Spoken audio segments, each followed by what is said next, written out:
ఏం చేస్తున్నాం మనక్క? ఏం చేస్తున్నారు? తమలపాకులు వాళ్ళు పురుగు పట్టాయి చేస్తున్నాం. ఇది దేనికి ప్రయోజనం? ఇది చిన్నపిల్లలకి పనికి వస్తుంది. పెద్దవాళ్ళు జ్యూస్ చేసుకుని తాగొచ్చు. వాళ్ళకి దగ్గు అన్ని తగ్గుతాయి కాబట్టి తమలపాకులు నిత్యం వాడచ్చు. పిల్లలకి కపం అవి చేసినప్పుడు కూడా ఇవి బుర్ర మీద వేసుకొని ఇచ్చేస్తే బాగుంటది. తమలపాకుల చెట్టు రెండు విధాలుగా ఉపయోగపడుతుంది. ఒకవైపు పూజకి, ఇంకొక వైపు ఆరోగ్యానికి.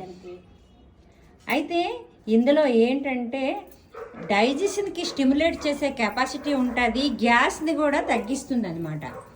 గ్యాస్ని కూడా నిర్మూలిస్తుంది.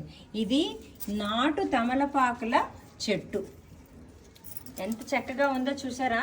ఈ చెట్టు బ్రతకడం కూడా చాలా ఈజీ అండి. కొమ్మ తీసుకెళ్ళి వేసుకుంటే మీకు సరిపోతుంది. సరేనా? ఇంకా దగ్గు అయినా, చిన్నపిల్లలకి జ్వరం అయితే తలపైన నూనె ఆముదంలోన తమలపాకు రాసి పొయ్యి మీద వేడి పెట్టి పిల్లలకి రాస్తే జ్వరం కూడా తగ్గుతుందండి. ఇదండి తమలపాకులతో తమాషా అయిన ఆరోగ్య సూత్రాలు. Thank you. లతాస్ వ్యూస్.